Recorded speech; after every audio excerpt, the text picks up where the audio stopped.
Salut tout le monde, c'est Darchi et bientôt c'est Noël. Yay! À nous la bouffe! Les vacances. Les cadeaux! Les cadeaux. Tiens, d'ailleurs, qu'est-ce qu'on va offrir cette année? Quoi? On doit encore offrir des cadeaux? Bah oui, et autre chose que des miroirs, cette fois-ci. Parce que tu sais que les autres, ils aiment pas trop ça. Ah merde, j'avais pas calculé ça. Bon voyons ce qu'on a à proposer cette année en BD.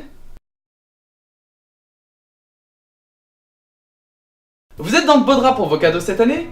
Pas de soucis, vous avez encore le temps d'aller chercher les quelques BD que je vais vous conseiller, alors soyez attentifs. Dans de beaux draps. On fait une chronique pour les vieux maintenant? Commençons par les plus simples, les classiques. Vous connaissez mal quelqu'un dans la famille? Vous voulez éviter de dépenser 60 balles dans des Lego pour un enfant? Alors, rien de tel qu'une BD que tout le monde connaît. Ça fait toujours plaisir. Ça marche aussi si vous n'aimez pas quelqu'un, hein. Genre un mec qui collectionne les BD et... Franchement, vous lui offrez la base de la base, quoi. Bon, ok, passons aux choses sérieuses. Voici les BD que je vous conseille. Pour commencer, Guillaume Bianco avec les carnets secrets de Guillaume Bianco, ça c'est pour les adultes. Pour les enfants, il fait aussi Billy Brouillard.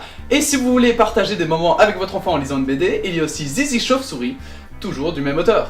Et oui, cet homme est polyvalent. Pour moi, simplement un des hommes les plus drôles de la BD. Et comme j'ai rien d'autre à dire mais que j'ai envie de vous montrer quand même quelques images, laissez-moi vous raconter ma vie. Alors tout a commencé quand je suis sorti du ventre de mon père. Est-ce que c'est meilleur que les tuniques bleues? Les tuniques bleues sont hors compétition. Ok? Si vous aimez l'aventure ou les livres, je peux vous proposer Le Port des Marins Perdus, qui raconte l'histoire d'un enfant retrouvé sur une île déserte durant le XVIIe-XVIIIe siècle et qui a perdu la mémoire. Les dessins sont très jolis, ça parle de pirates et il y a pas moins de 300 pages, donc vous en aurez pour un moment. Une vraiment très bonne surprise de cette année. Ou alors, tu te fais un Uncharted. Sauf qu'on est ici pour parler de BD, alors avec quoi tu viens? Ouais, mais nous, ça nous aide pas, ça, à trouver un cadeau. Si vous cherchez plutôt à offrir une BD romantique à... Attention à ce que tu vas dire. votre mec, les filles? Quoi? Et les hommes qui aiment les hommes? Et les filles qui aiment les filles? Et les animaux qui... Ok, à n'importe qui de romantique.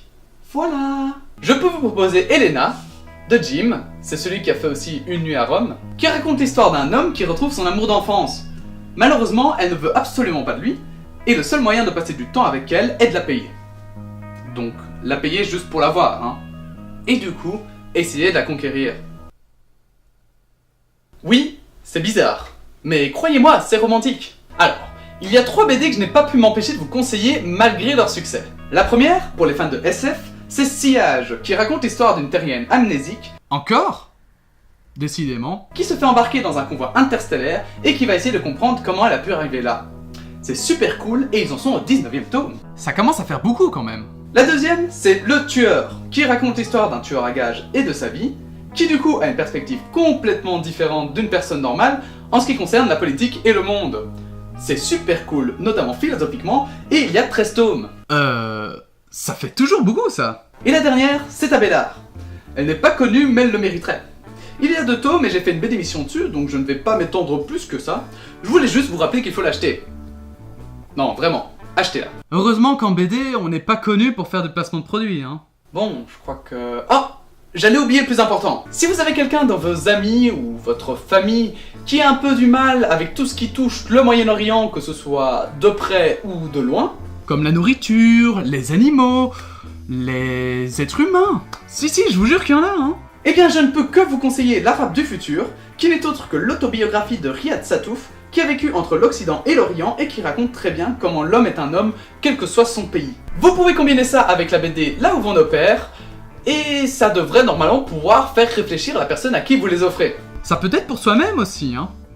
On n'est pas obligé d'être fermé d'esprit pour les lire, hein, c'est compréhensible pour tous. Voilà. Maintenant je crois qu'on a déjà fait un bien grand tour pour vous donner quelques idées. Non, attends. T'en as oublié une. Ah. Oh bon. Ok. Si vous avez quelqu'un de bizarre dans votre entourage, vous pouvez toujours lui offrir Peace to Be, une magnifique BD avec de magnifiques dessins et une magnifique histoire, je suppose. En fait, je peux pas vous la résumer parce que j'ai pas compris l'histoire. Je crois qu'elle est super métaphorique ou que j'ai dû passer à côté de quelque chose, donc voilà. Mais ça reste très poétique et très agréable à lire. Si vous n'avez toujours pas trouvé votre bonheur dans ces BD, vous pouvez toujours aller checker les autres que je présente dans l'émission.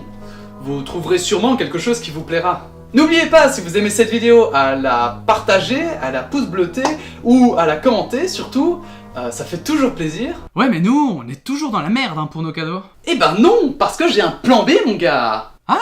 Lequel? Je crois qu'on va plutôt pas offrir de cadeaux cette année.